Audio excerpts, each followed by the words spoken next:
اگر آپ لوگوں کے ساتھ یا آپ لوگوں کے جاننے والوں کے ساتھ کوئی پیرانارمل قصہ پیش آیا ہے تو ہماری ای میل آئی ڈی پر ہم سے شیئر کریں. بیسٹ اسٹوری کو سلیکٹ کر کے ہم اسے آپ کے کریڈٹس کے ساتھ نریٹ کریں گے.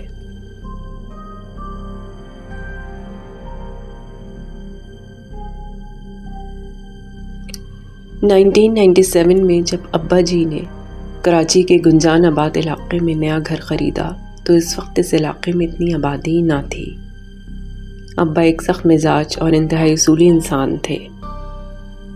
ابا نے اپنی مرضی سے بغیر کسی کو دکھائے گھر کا سودا طے کر لیا تھا. جب ابا گھر خرید چکے تو انہوں نے مجھ سے کہا، بلال بیٹا، میں نے گھر خرید دیا ہے اور اس کی فل پیمنٹ بھی کر دی ہے. آج ہی مجھے گھر کی فائل ملی ہے تو تم کل اپنے دوستوں کے ساتھ مل کر سامان شفٹ کروا دینا. پرسوں پھر ہم سب اپنے نئے گھر میں سیٹل ہو جائیں گے. کیونکہ میں پہلی اور بڑی اولاد تھا اس لیے سب کاموں کی ذمہ داری شروع سے ہی مجھے سونپی جاتی تھی. اماں اور میری دونوں بہنیں ابا سے تھوڑے خائف تھے کہ کم از کم ہمیں ایک بار تو دکھا دیتے گھر لینے سے پہلے، مگر ابا سے کہنے کی ہمت کسی میں نہ تھی. ابا ایک تہجد گزار 5 وقت کے نماز کے پابند، ایجوکیشن ڈپارٹمنٹ میں 17 گریڈ کے آفیسر بھی تھے. ایک سچے اور کھرے انسان تھے. بس وہی اوصاف وہ مجھ میں بھی دیکھنا چاہتے تھے. مجھے بھی تہجد میں ڈانٹ کر اٹھاتے اور پھر فجر میں بھی. اس لیے بچپن ہی سے نہ صرف تہجد گزار بلکہ 5 وقت کا نمازی بھی تھا. میں انتہائی نڈر انسان ہوں، کسی سے نہیں ڈرتا، بس تحقیق کی جستجو میں رہتا ہوں. اگلے دن رمضان کی چاند رات تھی. خیر، میں نے اپنے 4 دوستوں کے ہمراہ نئے گھر میں سامان شفٹ کروانا شروع کر دیا. جیسے ہی تالا کھولا تو ایک عجیب سی بو تھی کہ جیسے یہ گھر سالوں سے بند ہو. اس میں ایک بہت بڑا سا ہال تھا، اس کے ساتھ ہی صحن تھا. صحن کے ساتھ ایک چھوٹا کمرہ، اوپر جانے کی سیڑھیاں اور سیڑھیوں کے ساتھ اٹیچ باتھ اور کچن تھا. گراؤنڈ فلور میں نے تمام سامان دوستوں کی مدد سے سیٹ کروا دیا. فرسٹ فلور پر کمرہ تھا جو کہ لاک تھا اور اس کی چابی ابا کے پاس تھی. فرسٹ فلور کے اوپر کشادہ سی چھت تھی اور اس کے اوپر ہم نے مل کر واشنگ مشین رکھ دی اور گراؤنڈ فلور میں تمام سامان اچھی طرح سجا دیا تاکہ اماں اور بہنوں کو پریشانی نہ ہو. سامان سیٹ کرتے کرتے رات کے 11 بج گئے تھے. دوستوں نے مجھ سے اجازت لی اور چلے گئے. اب رات میں مجھے اکیلے ہی رکنا تھا.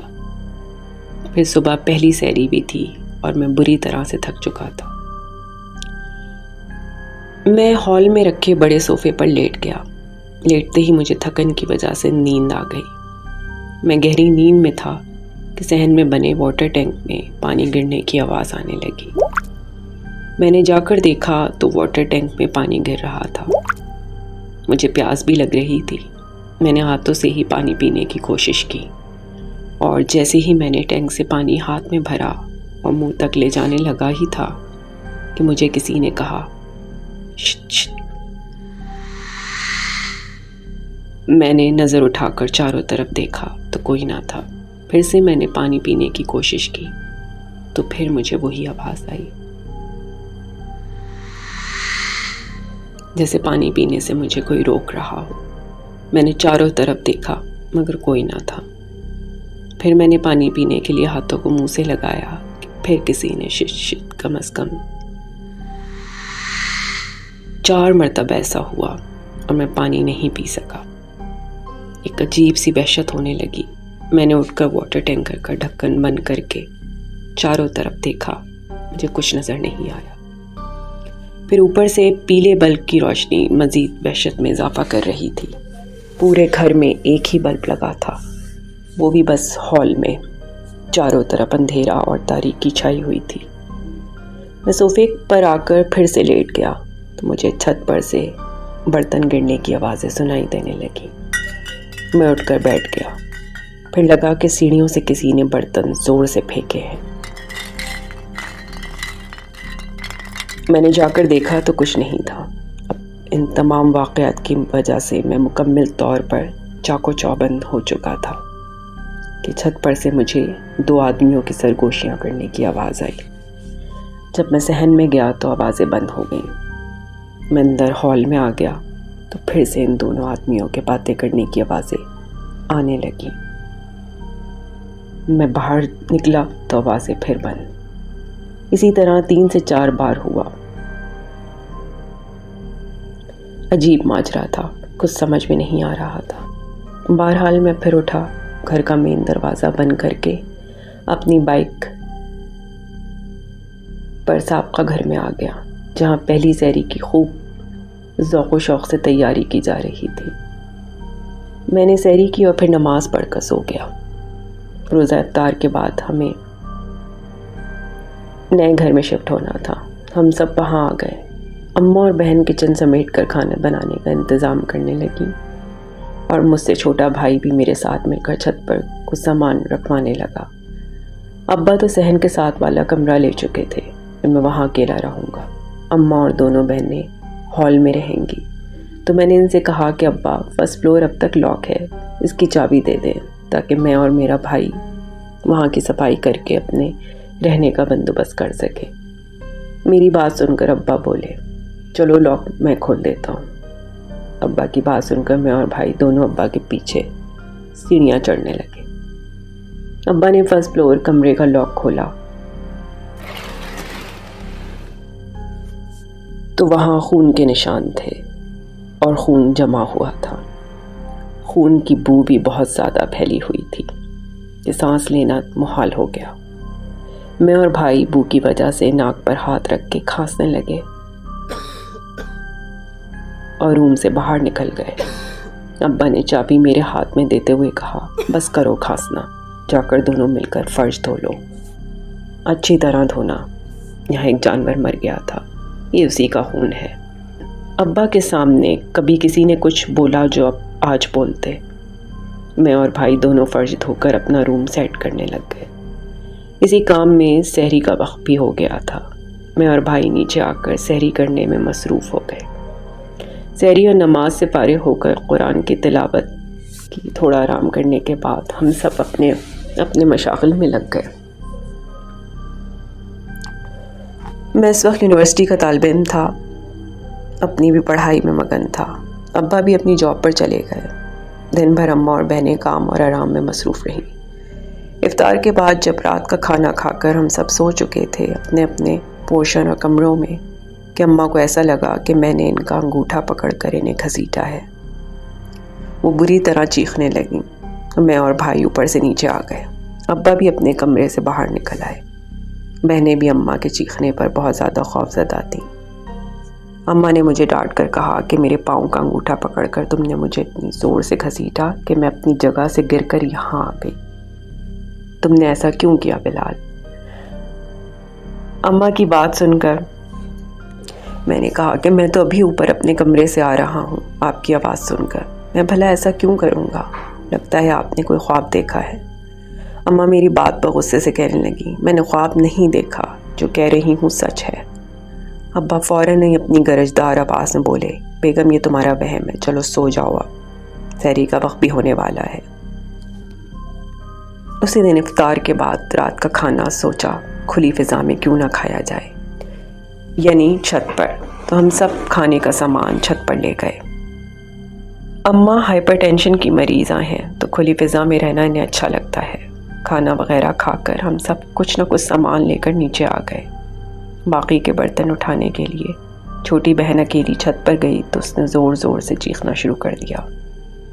اس کی آواز پر ہم سب بھاگتے ہوئے چھت پر گئے تو بیچاری خوف کے مارے بہت زور زور سے کانپ رہی تھی اور چیخ بھی رہی تھی۔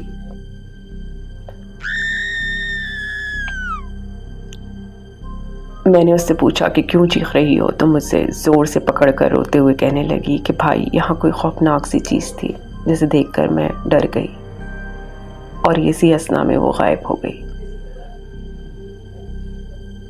ہم سب نے اسے تسلی دی اور اس کا وہم کہہ کر اسے بہلانے کی کوشش کی۔ اگلے دن دوسری بہن کچن میں کھانا پکا رہی تھی کہ پیچھے سے کسی نے اسے زور سے دھکا دیا تو وہ گھبرا کر چاروں طرف دیکھنے لگی، مگر وہاں کوئی نہ تھا۔ وہ بہت ڈر گئی. اس نے اماں اور چھوٹی بہن کو بتایا تو اماں اور بہن بھی گھبرا گئیں، کیونکہ رات میں برتن گرنے کی آوازیں آنا اور چھت پر باتیں کرنے کی بھی بہت آوازیں آئی تھیں. کوئی تھپڑ مار کر چلا جاتا، کوئی دھکا دے کر چلا جاتا. دیکھنے پر کوئی نظر نہ آتا.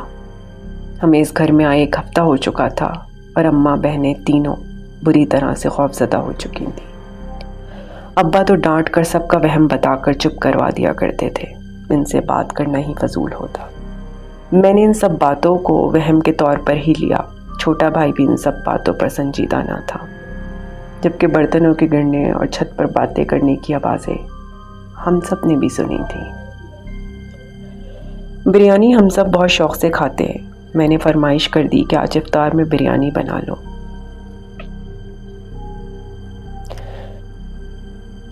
افطاری کے بعد میں نے کہا کہ بہن تم میرے لیے کھانا نکال کر میرے کمرے میں رکھاؤ، میں بس ابھی اوپر آتا ہوں. میری بہن نے ایک پلیٹ میں بریانی نکال کر اوپر کمرے میں رکھ دی. میں جیسے ہی اپنے کمرے میں گیا بریانی غائب ہو چکی تھی. میں خالی پلیٹ لے کر نیچے آیا اور بہن سے کہا کہ اس خالی پلیٹ کا اب میں کیا کروں؟ جب تم اوپر ہی کھا کر آ گئیں تم میرے لیے دوسری پلیٹ میں نکال کر رکھ دیتی. میری بات سن کر میری بہن کہنے لگی کہ بھائی میں ابھی تو پلیٹ بھر کر بریانی اوپر آپ کے کمرے میں رکھ کر آئی ہوں، بھلا میں ایسا کیوں کروں گی؟ اس کی بات پر میں نے کہا تو بریانی پھر کہاں غائب ہو گئی؟ چلو مجھے پھر نکال کر دو. میری بہن کچن میں بریانی لینے آئی تو بریانی کا پورا پتیلا ہی غائب تھا. ہم نے پھر پورا گھر ڈھونڈ لیا مگر بریانی کا پتیلا کہیں نہ ملا. چھت پر برتن گرنے کی آواز آئی تو میں بھاگ کر وہاں گیا. بریانی کا خالی پتیلا وہاں پڑا تھا. میں سر پکڑ کر بیٹھ گیا کہ آخر یہ سب کیا ہو رہا ہے. کیونکہ ہم اس علاقے میں نئے تھے، محلے والوں سے اتنے تعلقات بھی نہ تھے. ہمارا گھر بیچ میں تھا، دونوں طرف پڑوس میں گھر تھے. مگر حیرت کی بات یہ تھی کہ دن کے وقت تو لوگ اپنی اپنی چھتوں پر آ جاتے تھے، مگر رات کے وقت اس پوری گلی کے لوگوں کو میں نے کبھی بھی ان کے گھروں کی چھتوں پر نہیں دیکھا. بس ہم ہی لوگ اپنے گھر کی چھت پر جایا کرتے تھے. ایک دن میں اپنے دوستوں سے مل کر واپس گھر آ رہا تھا کہ ابو نے پڑوسی انکل کو باہر دیکھا تو انہیں سلام کر کے ہاتھ ملایا. پھر میں نے بھی اپنا تعارف کروایا اور بتایا کہ ہم آپ کے پڑوس میں 1.5 ہفتہ پہلے ہی شفٹ ہوئے ہیں. ایکچولی ہم اپنی اپنی اسٹڈی میں مصروف رہتے ہیں، پھر رمضان کا وقت بھی ہے اس لیے پتہ ہی نہیں چلتا. پھر شفٹنگ میں بھی مصروف رہے تو آس پڑوس سے ملنے کا وقت ہی نہیں ملا. آپ یہاں کب سے ہیں؟ میری بات سن کر انکل کہنے لگے بیٹا میں تو 15-16 سال سے یہاں پر رہتا ہوں. آپ لوگوں نے یہ گھر کیوں خرید لیا؟ انکل کی بات سن کر میں چونکا. میں کچھ سمجھا نہیں انکل آپ کی بات. انکل بولے بیٹا بلال یہ گھر تقریباً 16-17 سال سے بند ہے. اس گھر میں آج تک کوئی نہیں رہا. جب سے ہم اس علاقے میں آئے ہیں اس گھر کو بند ہی دیکھا ہے. یہ گھر آصف زدہ ہے، یہاں تو آصف کا بسیرا ہے. دراصل یہاں ایک لڑکی کا قتل ہوا تھا تو اس کے بعد اس گھر میں جو تالا لگا وہ اب آپ لوگوں کے آنے کے بعد ہی کھلا ہے. رات اس گھر میں چیخنے چلانے اور قہقہوں کی آوازیں پورے محلے میں گونجتی ہیں. برتنوں کے گرنے کی آوازیں اور بھی بہت کچھ ہوتا ہے. رات مغرب کے بعد اس گلی میں کوئی بھی اپنے گھروں کی چھتوں پر نہیں جاتا کیونکہ اس گھر کی چھت پر ایک نادیدہ مخلوق دکھائی دیتی ہے. بیٹا ہم تو مغرب کے بعد اپنی چھتوں پر نہیں جاتے، آپ کیسے اس گھر میں رہ رہے ہو وہاں؟ میری بات مانو تو جلد ہی یہ گھر خالی کر دو. اس گھر میں جن نادیدہ چیزوں کا بسیرا ہے وہ آپ لوگوں کو نقصان پہنچا سکتے ہیں. انکل کی بات سن کر میں کچھ پریشان سا ہو گیا. پھر میں نے آس پڑوس کے سبھی لوگوں سے تحقیق کرنا شروع کر دی. اس گھر کے بارے میں سب نے تقریباً وہی باتیں کی جو ہمارے پڑوس میں رہنے والے انکل نے بتائی تھیں. مزید معلومات کرنے پر مجھے پتہ چلا کہ 17 سال پہلے اس گھر میں کسی لڑکی کا قتل ہوا تھا لڑکی کے والدین کا اسلام آباد میں ایک کار ایکسیڈنٹ میں انتقال ہو گیا تھا۔ وہ اپنے والدین کی اکلوتی بیٹی تھی، کافی جائیداد کی اکلوتی وارث۔ اس نے کسی لڑکے سے شادی کر لی اور وہ کراچی شاہ فیصل کے علاقے سے اس ایریا میں سیٹل ہو گئی۔ اس کے شوہر نے جائیداد کی لالچ میں فرسٹ فلور کے کمرے میں اس لڑکی کو کمرے میں بند کر کے بری طرح سے قتل کر دیا۔ یہ گھر کسی طرح بیچ کر وہ ساری جائیداد لے کر کراچی سے چلا گیا۔ جس نے یہ گھر خریدا وہ اس کمرے میں خون دیکھ کر گھر کو تالا لگا کر چلا گیا۔ کوئی اس گھر میں نہیں رہا۔ 17 سال سے یہ گھر بند ہے۔ اتنے سالوں بند رہنے اور قتل ہونے کی وجہ سے یہ گھر آسیب کا بسیرا بن گیا۔ آس پڑوس کے لوگ مغرب کے بعد اپنے گھروں کی چھتوں پر جانے سے بھی گریز کرتے تھے۔ یہ سب معلومات جاننے کے بعد جب میں نے ابا کو یہ سب بتایا تو ابا کہنے لگے کہ مجھے یہ سب کچھ پہلے سے ہی پتہ ہے، تم پریشان نہ ہو اور اس بات کا ذکر اپنی ماں اور بہنوں سے مت کرنا ورنہ وہ ڈر جائیں گی۔ میں یہ بات سن کر حیران رہ گیا اور مجھے غصہ بھی آیا۔ میں نے کہا کہ ابا جب آپ کو یہ سب کچھ پتا تھا تو آپ نے یہ گھر کیوں خریدا؟ ابا میری بات سن کر کہنے لگے کہ بس کرو بلال، اس طرح کی باتیں، اللہ نے انسان کو زیادہ طاقتور بنایا ہے۔ اچھا بس اب اس بارے میں کوئی بھی بات نہیں سننا چاہتا، یاد رہے کہ ماں اور بہنوں سے مت کرنا یہ بات۔ اور اسی طرح اس آسیب زدہ گھر میں رہتے ہوئے بڑی مشکل سے ہمیں 2.5 سال کا عرصہ گزر گیا۔ ہمیں ہر طرح سے ڈرایا جاتا، مختلف حربے آزمائے جاتے۔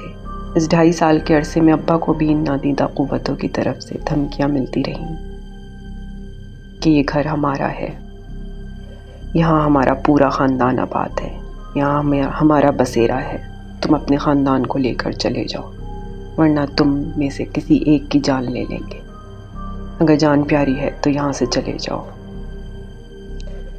اس طرح کے واقعات ابا کے ساتھ بھی پیش آتے رہے، مگر ابا ایک اسٹرانگ آدمی تھے، نمازی، عبادت گزار اور تہجد گزار، اور مخلوق سے روبرو باتیں کیا کرتے تھے۔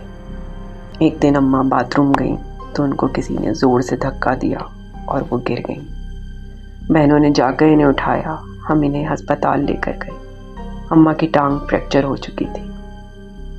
ان نادیدہ قوتوں کی طرف سے ملنے والی دھمکی پر ابا نے سنجیدگی سے کام لیتے ہوئے آخر کار ایک نیا گھر ڈھونڈ لیا اور اس گھر کو ہم نے کم قیمت میں فروخت کر دیا۔ اس کے بعد نئے گھر میں ہمارے ساتھ کوئی واقعات پیش نہیں آئے۔ جس کو یہ کہانی پسند آئی ہے وہ اس ویڈیو کو اپنے دوستوں کے ساتھ لازمی شیئر کریں اور نیچے کمنٹ باکس میں اپنی رائے کا ضرور اظہار کریں۔ شکریہ۔